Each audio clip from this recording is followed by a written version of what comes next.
Bien, vamos a escuchar a ver qué nos dice el éxito Pablo Liranzo, quien lo tenemos precisamente en el computador. Adelante, señor director. Dame un poco de volumen aquí interno. Los integrantes, en su mayoría, obedecen al presidente. El presidente de la República, el presidente del Senado, el presidente de la Cámara de Diputados, un diputado de la oposición. Y si tú sigues la ruta de quienes lo integran, tú te das cuenta que nosotros estamos ante una situación un poco delicada. ¿Y a qué pudiera llevar esto? Bueno, es que si está contaminado y viciado en el aspecto político desde el origen, lo que salga de ahí, los efectos, los resultados, las decisiones del Consejo Nacional de la Magistratura pudieran entonces tener un tinte eminentemente político, y no solamente político, sino tendenciado, contaminado desde el ala morada, desde el ala gubernamental oficialista. Y eso sí pudiera enturbiar, eso sí pudiera distorsionar, eso sí pudiera crear un efecto de desafecto en la nación dominicana. O sea, pudiéramos entonces decir que los demás organismos salidos de una decisión del Consejo Nacional de la Magistratura pudieran entonces estar inclinados a una sola bandería política. Y eso no es saludable ni le hace bien a la vida institucional y sobre todo a la salud de la Constitución dominicana. Ahí teníamos precisamente el éxito Pablo Liranzo. Ustedes saben que tiene una gran experiencia tanto en el ámbito político, como también fue un maestro, un catedrático universitario, precisamente de la Cátedra de Derecho Constitucional de la Universidad Católica Nordestana. Esa preocupación que él alberga, ¿es válida?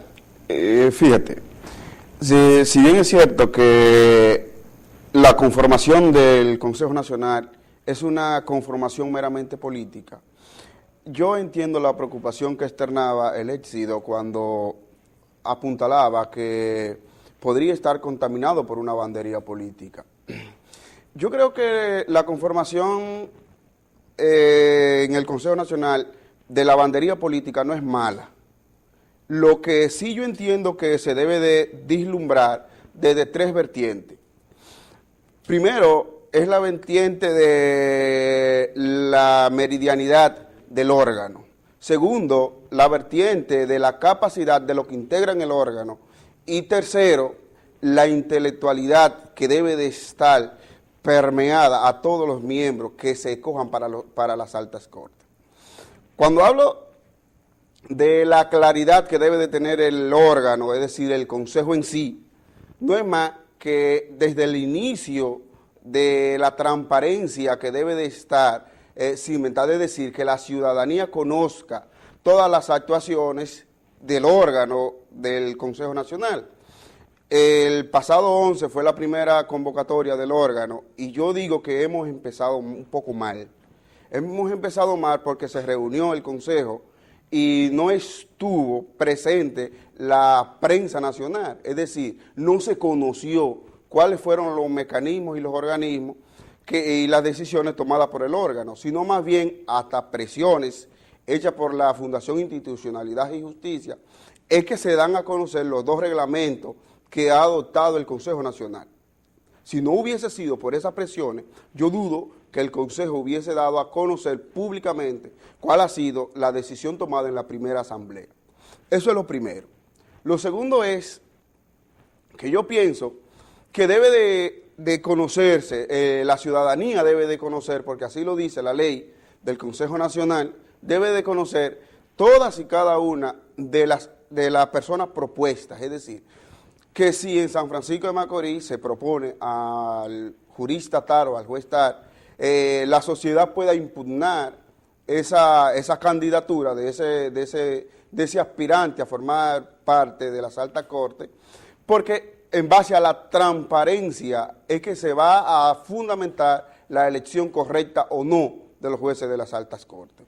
Y tercero y último señalamiento es que se debe de tomar en cuenta la preparación muy especial de los jueces que van a conformar las altas cortes. Cuando hablamos de la preparación, nosotros tenemos dos conformaciones nuevas, que son el Tribunal Superior Electoral y el Tribunal Constitucional. Nosotros entendemos que son estas dos cortes nuevas y que la preparación no debe de estar a espaldas de las personas que se elijan. Sobre esa marcha, sobre esa base, que la ciudadanía, en el marco de la publicidad, pueda objetar o no a un candidato que se proponga cuando entienda que no tiene los méritos y la preparación suficiente. Y sobre esa base debe de descansar la escogencia de los miembros de las altas cortes. ¿Qué nos opina José Orlando? Sí, realmente las preocupaciones, tanto externadas por Carlos como por el Éxito, son muy válidas. Ahora bien, yo quiero puntualizar algo. Que es bueno distinguir lo que es lo político y lo partidarista. Por esencia todos somos políticos. Y ese órgano, el constitucional, es un órgano esencialmente político, pero no partidarista. Porque usted puede tener una buena preparación en ciencia política y ejercer la política, pero no necesariamente el partidarismo. A mí me preocupa, honestamente, de que dirigentes consumados del partidarismo vayan a esa alta corte.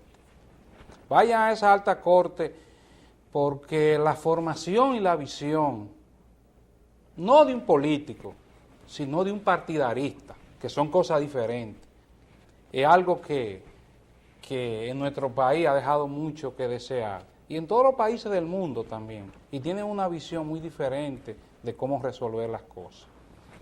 Lo otro que acota Carlos, que señala Carlos, es muy importante, es el asunto de la preparación. Y yo le añado esta terminología, la especialización.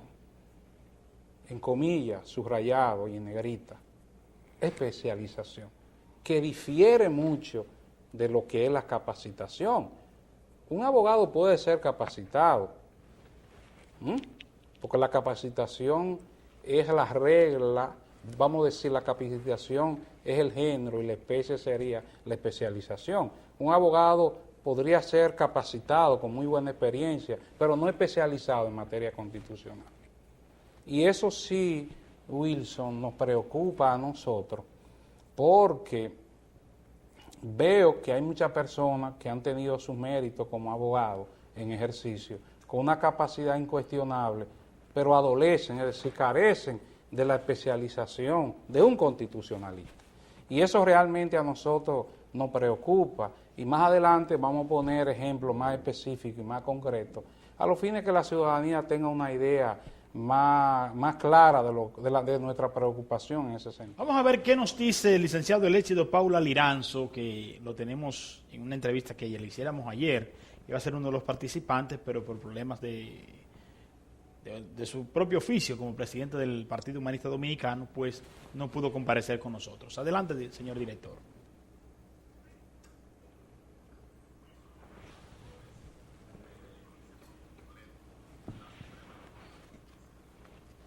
La Suprema Corte de Justicia no es un organismo fraccionado, unificado, porque la Suprema Corte de Justicia cuenta con una Cámara Penal, con una Cámara Civil, con una Cámara Comercial y una Cámara de Trabajo.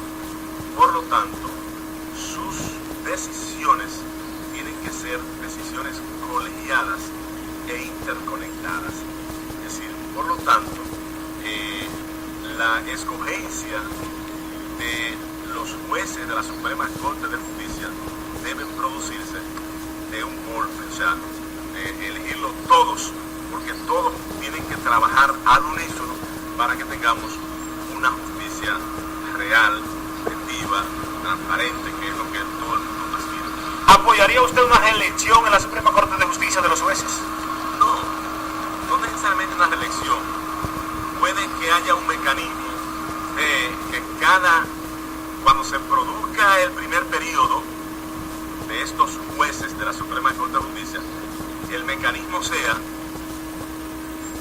elegir una tercera parte de nuevo y que una cuarta parte o tercera parte, no importa que sea la tercera o una de las partes, es decir, una de la cantidad de los jueces pueda mantenerse de acuerdo a su competencia, su capacidad, su desempeño, por supuesto, pero que sean removidos algunos, para poder darle entonces lo que aquí muchas veces uno llama como la eternidad, como la congelación o el congelamiento de cerebros y mentes que no necesariamente avanzan. Usted sabe que en todos los grupos hay gente que no avanzan y otros que avanzan a mucha velocidad.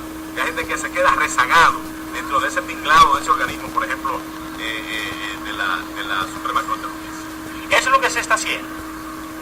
No se está haciendo, pero quisiéramos que se hiciera. Perfectamente.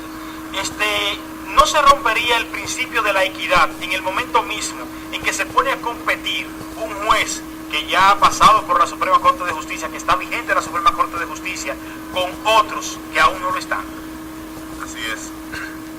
Ahí hay falta de equidad, muchas veces hay discriminación y muchas veces hay falta de sentido común, de lógica. Es decir, un Nobel profesional del derecho opta por un rango en cualquiera de estos instrumentos o mecanismos o órganos institucionales y constitucionales.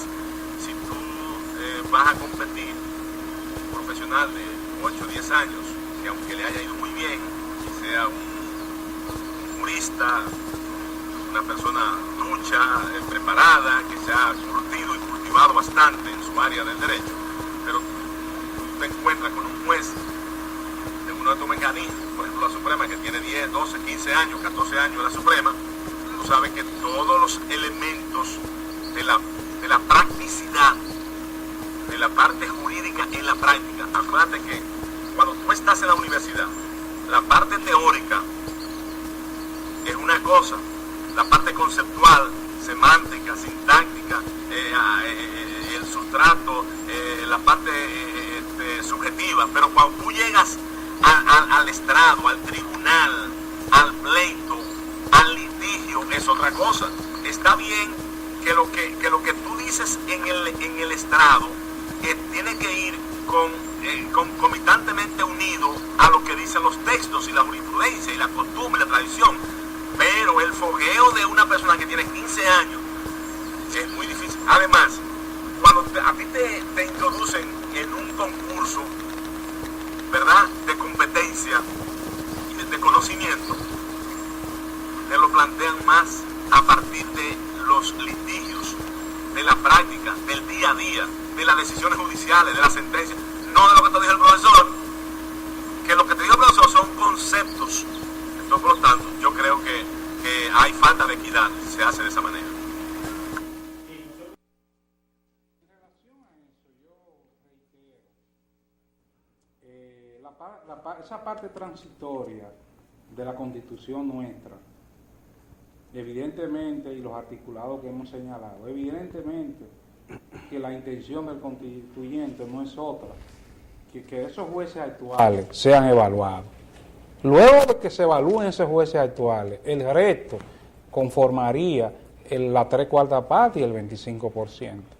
Y digo eso porque no solamente está en su articulado, sino que también está en su parte transitoria, porque alguien podría decir, ¿y el principio de retroactividad en relación a los artículos que están dentro?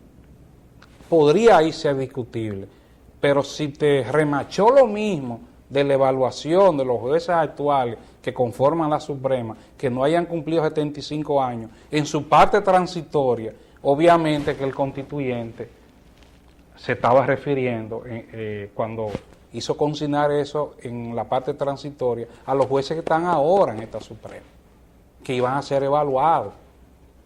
Además, por la Constitución hay que interpretarlo como una unidad y como un todo.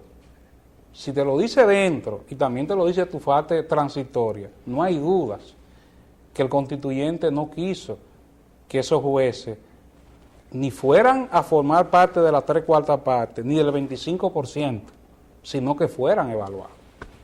Bien, nosotros vamos a pedir un pequeño permiso a ustedes para ir a cumplir unos compromisos comerciales y cuando regresemos vendremos con la manzana de la discordia, el Tribunal Constitucional. Ustedes no se muevan, el poder de la información sigue aquí. Y volvemos otra vez a nuestro importante panel, esta importante conversación que en el día de hoy tenemos sobre las altas cortes. Y entramos precisamente con la manzana de la discordia. El Tribunal Constitucional. Hablemos de esto, Carlos. Bien, yo creo que el Tribunal Constitucional fue una conquista del constituyente, de la Asamblea, de la recién proclamada Constitución. Este es un tribunal sumamente importante. ¿Por qué yo digo que este es un tribunal sumamente importante? Porque el Tribunal Constitucional es lo que va a servir de contrapeso con relación a los demás, a los poderes del Estado. Si nosotros analizamos las funciones del Tribunal Constitucional que están consignadas en el artículo 185 de la Constitución de la República, en el numeral primero de ese articulado dice, dentro de las funciones del Tribunal Constitucional, son la de declarar la inconstitucionalidad de toda ley, decreto, acto o resolución que sea contrario a la Constitución. Si bien es cierto que esa función anteriormente a la nueva Constitución estaba a cargo de la Suprema Corte de Justicia, no menos cierto es que mi opinión en lo personal es que la Suprema Corte de Justicia, actuando como Tribunal Constitucional, no desempeñó las funciones propias de un Tribunal Constitucional. Nosotros no podemos contar al día de hoy con una trayectoria de jurisprudencia constitucional significativa. Si nosotros agarramos un boletín de la Suprema Corte de Justicia, el 80% están dedicados a lo que son las infracciones de violación a la ley 241 sobre tránsito de vehículos. Y nosotros entendemos que la función propia de un tribunal constitucional deben de ir más allá. Crear el tribunal, ¿cuáles son las garantías con que cuenta el ciudadano para que ese tribunal funcione? Lo primero que yo creo es, tal como hablábamos fuera de cámara, y también en una ocasión lo hace mención Carlos, es que nos tenemos que empoderar de esto. ¿Y de qué manera?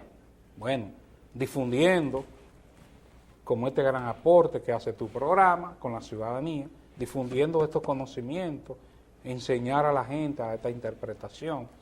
Otra cosa también, que los conocimientos elementales de la Constitución debe de ir insertados ya a los programas educativos a nivel de bachillerato, como ha pasado en muchísimos países desde hace más de 50 años, que su sistema educativo, y aquí, Wilson, quiero decirte algo, lamentablemente casi yo no escucho a nadie hablando de eso, ni del sector educativo, los profesores, ni nosotros mismos, los abogados, ni ustedes, los comunicadores, ni nosotros los comunicadores, tampoco. Exactamente.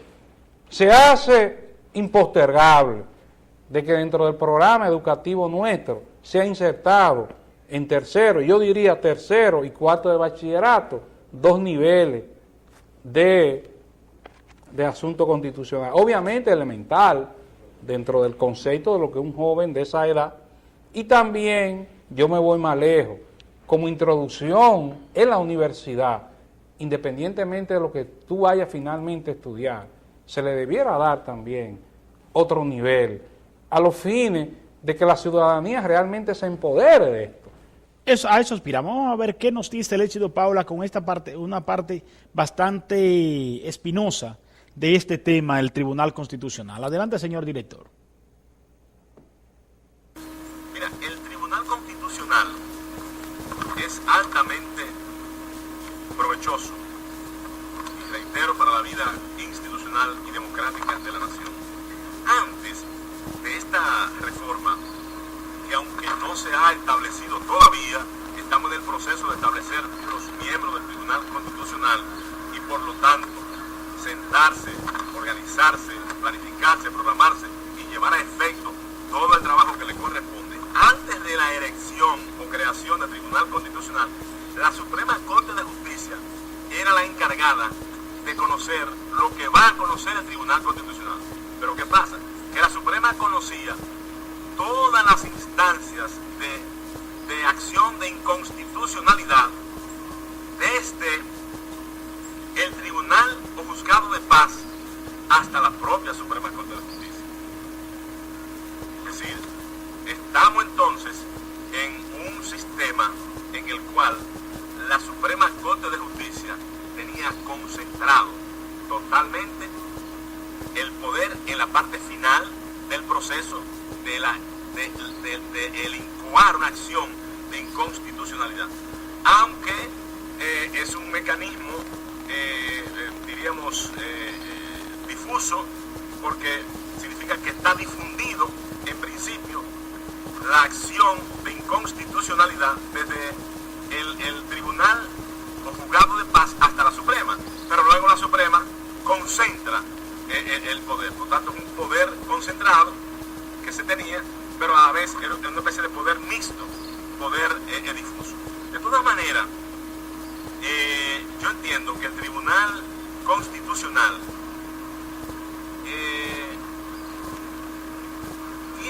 tiene unos riesgos. ¿Quiénes van a integrar el Tribunal Constitucional?